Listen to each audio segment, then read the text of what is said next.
Muy buenos días, buenas tardes o buenas noches.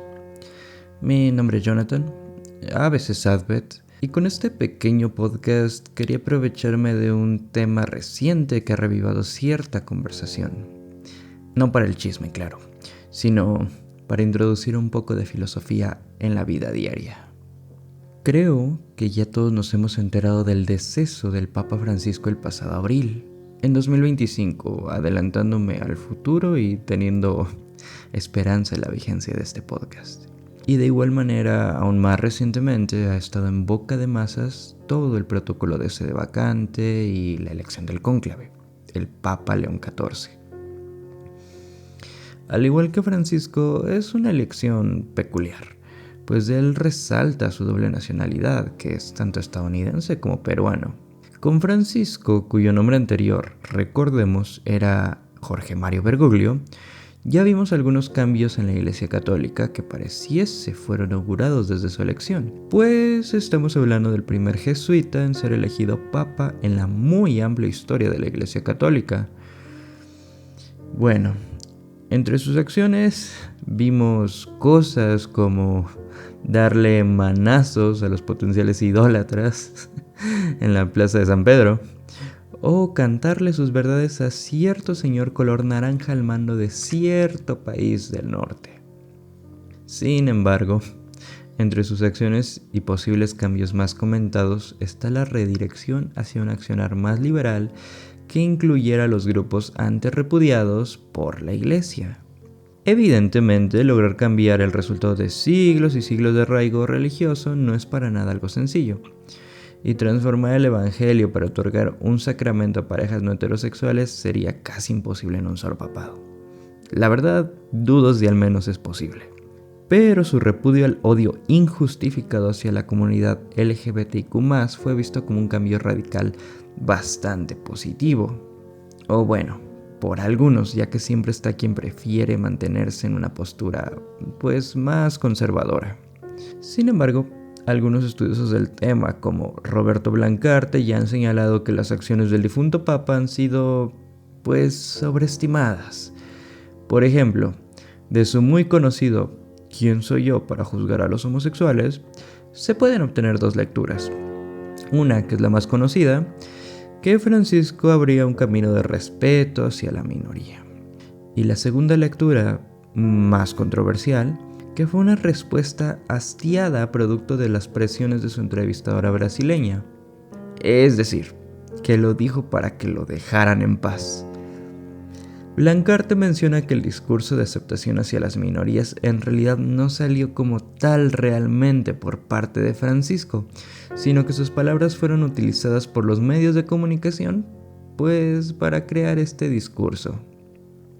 Es un tema muy complejo, y no es lo que nos ocupa aquí hoy, pero que Francisco hablase de estos temas, o al menos los mencionase, revivó una cuestión arrastrada desde los inicios del catolicismo. En serio, desde el comienzo. Y es, ¿qué pasa con la inclusión de las mujeres en los altos puestos religiosos? El tema de los roles religiosos en pleno 2025 es bastante complejo, especialmente cuando incluimos la cuestión de género, pero vale la pena indagar un poco en ello. Los roles oficiales que las mujeres cumplen dentro de la Iglesia Católica contemporánea, es decir, no como fieles, sino como parte de la Iglesia en tanto institución, son bastante más de los que podrían pensarse. Yo mismo me sorprendí mientras investigaba para el podcast. Lo primero que se nos viene a la mente son las monjas. Ustedes saben, hábito de túnica larga y holgada, capucha o velo, escapulario y demás indumentaria religiosa. No obstante, en la actualidad tenemos mujeres en otros ámbitos, como directoras de oficinas católicas oficiales, catequistas, misioneras, pastoralistas y miembros del Sínodo de los Obispos, que, como dato curioso, desde el 2023 tienen derecho al voto dentro del mismo. Hace tanto tiempo, ¿verdad? Aún más, existen algunas mujeres con cargos oficiales en el Vaticano, como Francesca De Giovanni, que es una abogada italiana con el puesto de subsecretaria en la Secretaría de Estado, del Vaticano, obviamente. O también está Natalie Beckworth, nombrada subsecretaria del Sínodo de los Obispos. Hasta aquí todo bien, ¿no? Es hasta esperanzador. Sin embargo, si examinamos un poco más estas participaciones femeninas, nos daremos cuenta de una cosa en común. A excepción de las monjas, todos los roles son administrativos o educativos, más no iconográficos. Me explico. La religión, a diferencia de otros asuntos, claro que requiere de una fuerte organización administrativa. Debe de llevar un orden más técnico, si no, pues se volvería un completo caos. Pero además, por el asunto de los fieles y la fe, también necesita de una iconografía. La figura del crucificado, o en términos más humanos, del sacerdote con sotana y Biblia en mano, son muestras de ello, imágenes que evocan el sentimiento de fe en la Iglesia Católica.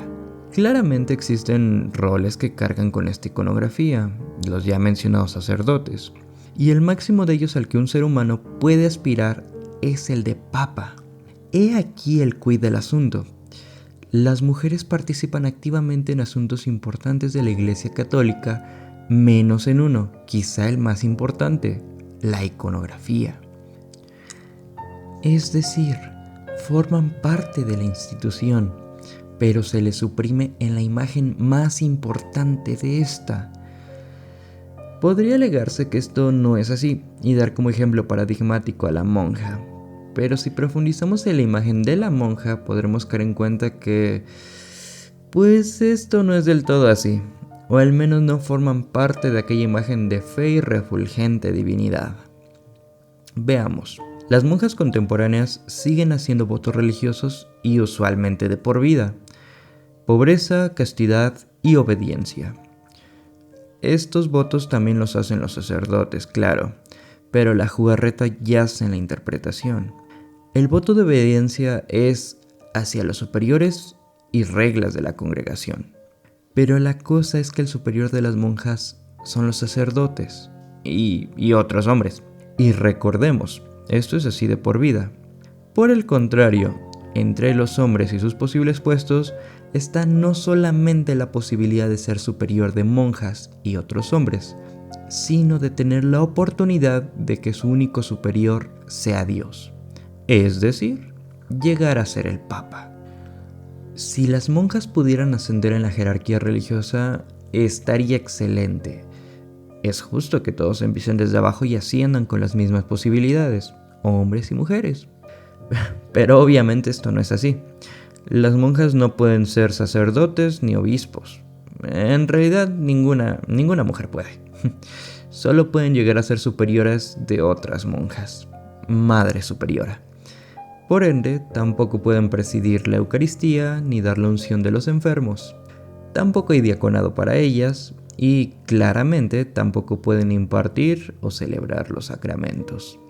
En otras palabras, en efecto, no tienen participación en la imagen de fe, sino solamente en la de obediencia y recato. No es mi intención hacer ver a las monjas como absolutas subyugadas, pues muchas se dedican al activismo social o incluso llegan a tomar un convento si es necesario. Hablo literalmente de apoderarse de él, como el caso de las monjas en Belorado, España. Pero sí quiero resaltar ese ocultamiento deliberado de la mujer en los roles iconográficos más importantes de la Iglesia Católica. En un paralelismo con las palabras de Francisco, a la comunidad LGBTIQ+, no se le repudia ni se le impide el paso a una iglesia, pero tampoco se le va a permitir una participación equitativa al resto. Mismo caso con las mujeres. Pues este es el debate sobre las razones de estos impedimentos para formar parte en esos asuntos religiosos a los que solo los hombres tienen acceso. Pero lo cierto es que no es una discusión novedosa. Como previo mencionaba, estas desigualdades se acarrean desde prácticamente el inicio de la Iglesia Católica. Y específicamente en el siglo XVII acaeció un escenario donde no solamente se hizo una crítica al trato desigual hacia la mujer, sino que se cuestionaron los argumentos católicos que fundamentan tal diferencia. Hablo de la respuesta Sor Filotea de la Cruz, texto pues escrito por Sor Juana Inés de la Cruz. Podría darse el caso de pensar que traer a pleno 2025 un texto del siglo XVII es anticuado e incoherente por los muchos avances que ha habido en materia de género.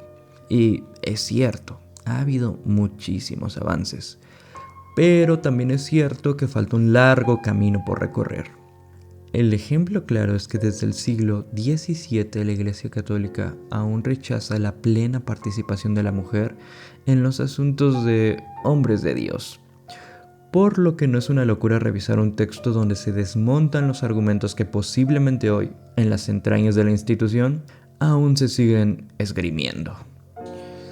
Pero antes, nunca es una pérdida de tiempo recordar, aunque sea brevemente, quién fue Sor Juana Inés de la Cruz.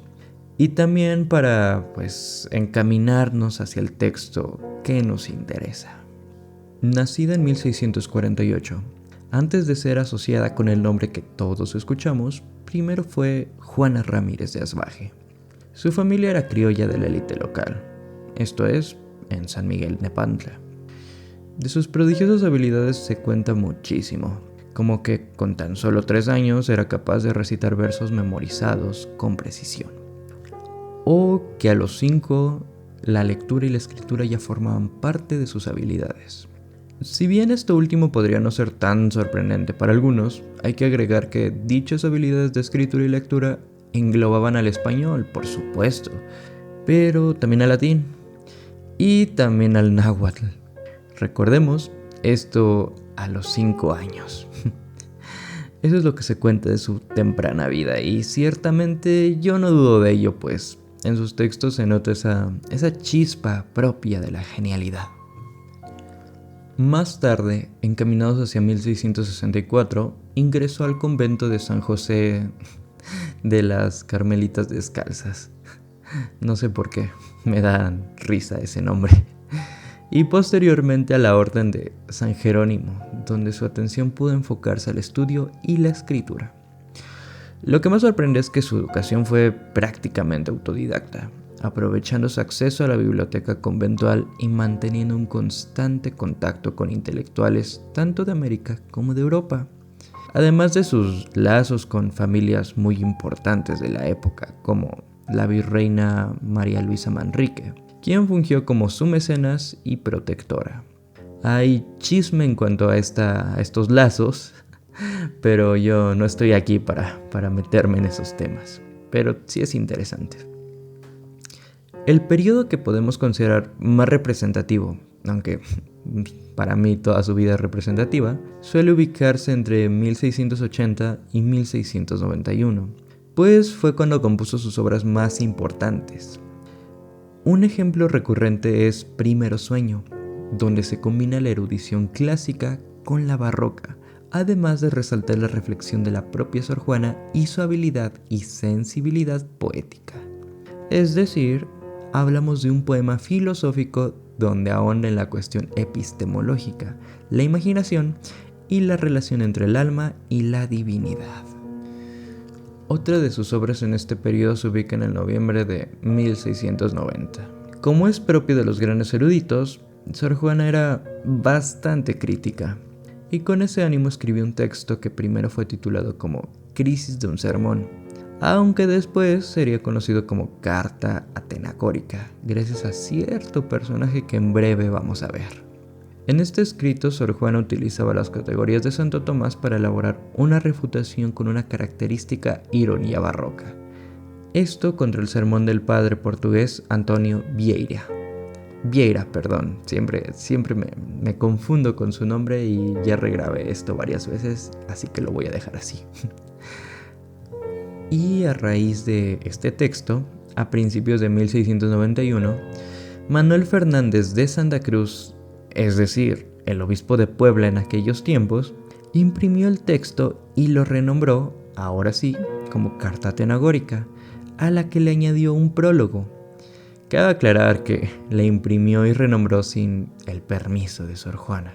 Y el prologado y posterior circulación, evidentemente tampoco tenían mucho consentimiento. Aquí es donde hace su primera aparición Sor Filotea de la Cruz, el seudónimo que el prelado utilizó en el prologado para alabar el talento de la filósofa, pero también para amonestarla por dedicar tiempo a esos saberes paganos y su falta de devoción hacia su correspondiente papel como monja. Rápidamente la edición se regó por los círculos intelectuales y religiosos, reventando en preocupación por la peligrosísima osadía de una monja que tenía el atrevimiento de intervenir en debates teológicos. Más temprano que tarde, con la eficiencia que no tienen para otras cosas, sus superiores del convento y clero en general comenzaron a ejercer presión para hacerle notar lo inconveniente de sus escritos, intentando que claudicara en sus acciones y se redirigiera por el buen camino. Todo por su bien, claro. Frente a estas presiones, Sor Juana compone la respuesta a Sor Filotea de la Cruz, donde defiende la armonía entre la razón y la fe. Reivindica la capacidad intelectual femenina ofreciendo un repaso ejemplar de las mujeres en la historia y relata su trayectoria como autodidacta erudita, con el propósito de que la dejasen en paz y le permitieran continuar con su educación.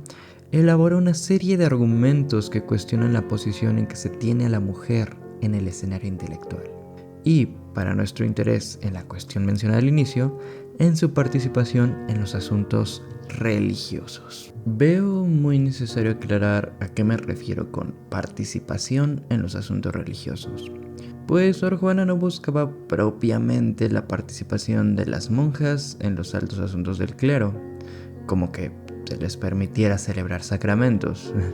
No quiero imaginar qué le habrían hecho si sugería tal cosa, sino en el asunto religioso de leer, así de simple. Es decir, buscaba la posibilidad de educación a la que no tenía acceso por ser monja y mujer. Es importante recordar esto, pues lo voy a retomar en las reflexiones finales. Comencemos ahora sí con nuestro repaso por algunos de los argumentos más importantes contenidos en la respuesta a Sor Filotea de la Cruz. Sor Juana inicia agradeciendo a la muy ilustre Sor Filotea, que recordemos, es un hombre. Expone lo dichosa que ha sido por tener la atención y favor de Sor Filotea, esto por haber difundido la carta tenagórica, entre más favores expuestos en el prologado de la misma. Las amonestaciones que tanto bien buscan para Sor Juana. Pero surge la cuestión, ¿de dónde viene tanto favor?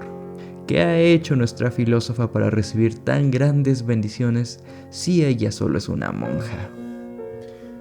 El inicio del texto creo que hasta puede llegar a resultar bastante gracioso por el derroche de habilidad para el uso de la ironía. Sor Juana abre aceptando su inferioridad y se deshace en agradecimientos por las amonestaciones que claramente no le están haciendo ningún favor. La genialidad y elegancia yace en que su uso irónico se desarrolla en la hipérbole. Todo el tiempo les dice a los clérigos lo que quieren escuchar, nunca utilizando un doble sentido como la ironía común suele hacer, pero la exageración es lo que devela la intencionalidad real. También es divertido que, en extensión, el despliegue de agradecimientos es poco más de la mitad de la carta de Sor Filotea, es decir, el prólogo de la carta tenagórica.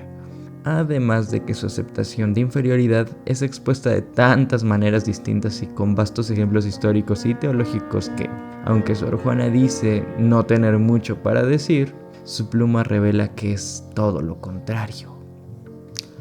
Ahora, los reproches a Sor Juana en gran medida están dirigidos a que dedique tanto tiempo al estudio de otros asuntos que nada incumben a una monja, y que bien harían redirigir sus esfuerzos hacia los asuntos religiosos que solo deberían importarle. Ante esto encontramos el primer argumento respecto a la educación. El estudio de otros temas antes que la Biblia bien podría ser considerado signo de estolidez y hasta procrastinación de los deberes, específicamente para una monja. Sin embargo, Sor Juana nos dice que es preferible esta supuesta estupidez antes que cometer una herejía, pues es bien sabido que, y cito un pasaje del texto, aún a los varones doctos se prohibía leer los cantares hasta que pasaban de 30 años, y aún el Génesis. Por su oscuridad, y aquellos porque la dulzura de aquellos epitálamios no tomase la ocasión, la imprudente juventud de mudar el sentido en carnales afectos. Dicho de otra manera, en el estudio de los asuntos bíblicos se requiere una ardua preparación, además de cierto estado más elevado en el espíritu, una especie de dignidad, o así lo interpreto. Esto para no contrariar el deseo de Dios, en tanto que pecadores han de mantenerse alejados de ciertos temas más elevados. Una herejía de este tipo es castigada severamente por el Santo Oficio, mientras que temas más superfluos o mundanos no son castigados con más que risas por parte de las masas y con censura por parte de los críticos. Esto también parafraseando a la propia Sor Juana. Con esta primera respuesta se abren las cuestiones de, entonces, ¿quién está verdaderamente autorizado para el estudio de ciertos temas? ¿Existe acaso un arquetipo de aquellos con tales posibilidades? Y conectándolo con el siguiente argumento, entonces, ¿cómo es que deben ser interpretados los textos? ¿Hay acaso una forma correcta de interpretarlos? Pequeño paréntesis. Hace poco veía una serie, Orb, sobre el movimiento de la Tierra. Muy recomendable. Ojalá pueda echarle un ojo a quien esté escuchando esto, si es que alguien además de mi profesora lo está escuchando. En ella, un personaje, un clérigo con una moral un tanto distinta a la rigidez del arquetipo del religioso medieval, dice algo bastante curioso en torno a la problemática central de la serie, que es el heliocentrismo y su aparente oposición a las escrituras. Esto no es una cita tal cual, es más o menos como recuerdo que lo dice. Y es, si se descubre algo nuevo que parece contrariar a las sagradas escrituras y además se comprueba, entonces nuestra labor como teólogos es reinterpretar las escrituras para que concuerden con nuestra realidad. Si se siguiera esta lógica, la religión y la ciencia no estarían nunca peleadas. Pues recordemos que un principio de la ciencia es que es fructífera, es decir, que siempre da lugar a nuevas teorías e investigaciones, nunca se acaba y jamás se tiene una verdad absoluta, y por tanto, una posición fijista de la religión siempre estaría en desacuerdo con estos temas. No obstante, si las Sagradas Escrituras estuvieran constantemente reinterpretándose, seguirían el paso de lo fructífero. Bueno, cierro este breve paréntesis, así que sigamos.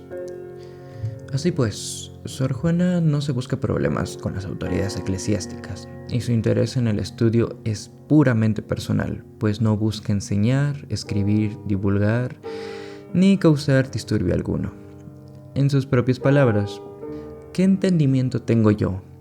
¿Qué estudio? ¿Qué materiales ni qué noticias para eso? ¿Sino 4 bachilleres superficiales? Dejen eso para quien lo entienda, que yo no quiero ruido con el Santo Oficio, que soy ignorante y tiemblo de decir alguna proposición malsonante o tercer la genuina inteligencia de algún lugar. Yo no estudio para escribir, ni menos para enseñar, que fuera en mí desmedida soberbia, sino solo para ver si con estudiar ignoro menos. Más claro que el agua, ¿no? Existe un miedo con la interpretación, aunque es evidente que Sor Juana podría hacer una más que buena interpretación con sus 4 bachilleres superficiales. Pero el miedo es hacia la autoridad, que cualquier contenido que a sus ojos sea heterodoxo puede acarrear muy graves consecuencias para su autor. Por eso Sor Juana dice, yo no me meto, solo quiero que me dejen en paz para leer por mí y no más para mí. Se presenta como una nula amenaza para la autoridad, pues no va a difundir texto alguno y por lo tanto, sin texto, no hay posibilidad alguna de disturbio. Solo quiere que la dejen estudiar en paz. Ahora bien, si he escrito cosas, por ejemplo, el ya mencionado Crisis de un sermón, no ha sido por voluntad propia. Ese es el siguiente argumento de Sor Juana, y cito, y a la verdad, yo nunca he escrito sino violentada y forzada y solo por dar gusto a otros. El escribir nunca ha sido dictamen propio, sino fuerza ajena. Que les pudiera decir con verdad, vos me coegistis. Lo que sí es verdad, que no negaré, lo uno porque es notorio a todos, y lo otro porque, aunque sea contra mí, me ha hecho Dios la merced de darme grandísimo amor a la verdad, que desde que me rayó la primera luz de la razón, fue tan vehemente y poderosa la inclinación a las letras, que ni ajenas reprensiones, que he tenido muchas, ni propias reflejas, que he hecho no pocas, han bastado a que deje de seguir este natural impulso que Dios puso en mí.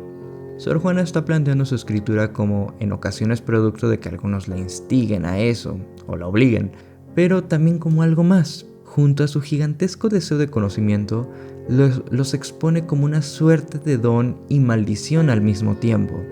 Estos que fueron otorgados no por nadie, sino Dios mismo.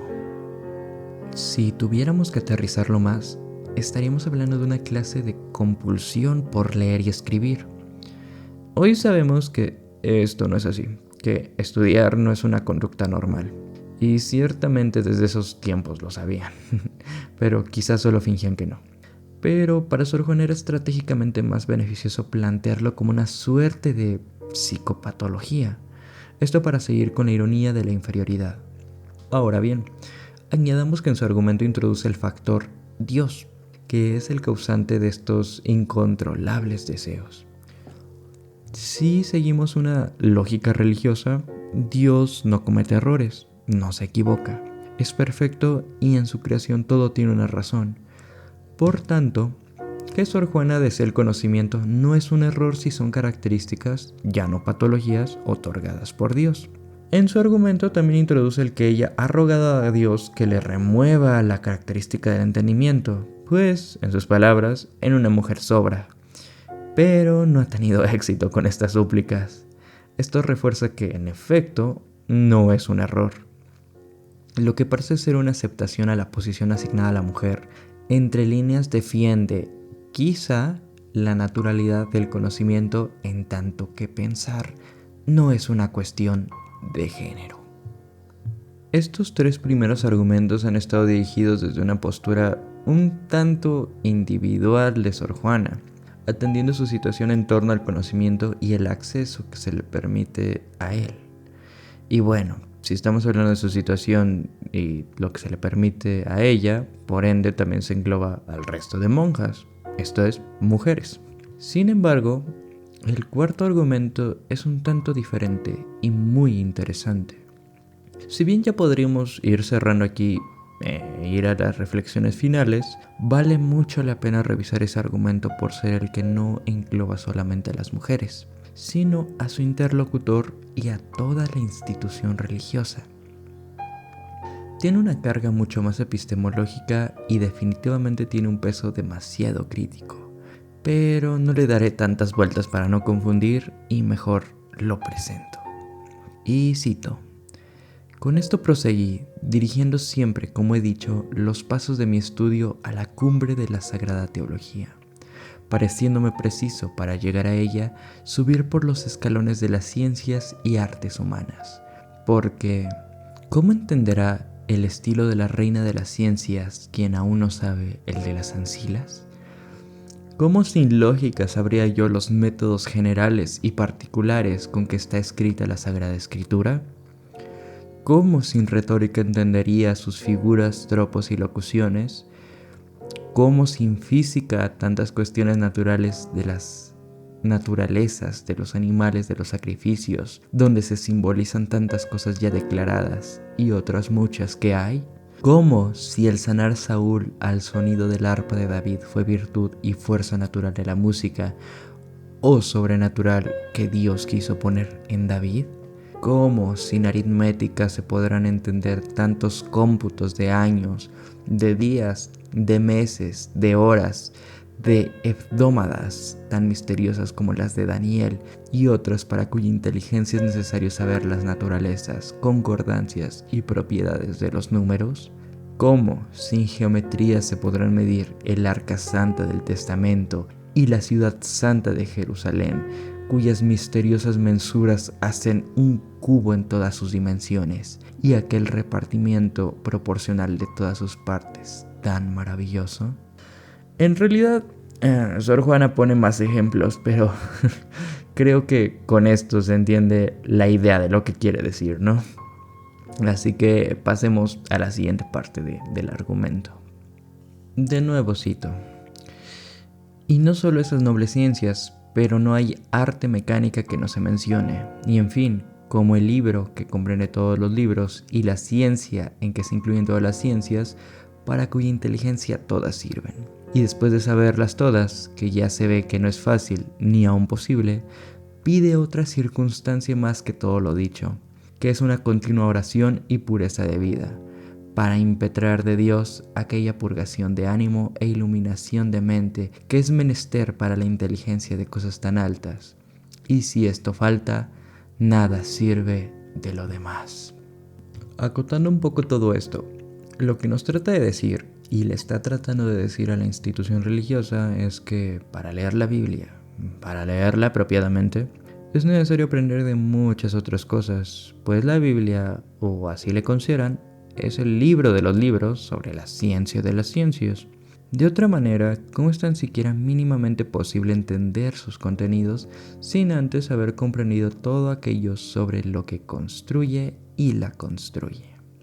La crítica es que si se le impide el acceso a otros conocimientos, también se está impidiendo el acceso a la adecuada lectura de la Biblia. Muy agudo.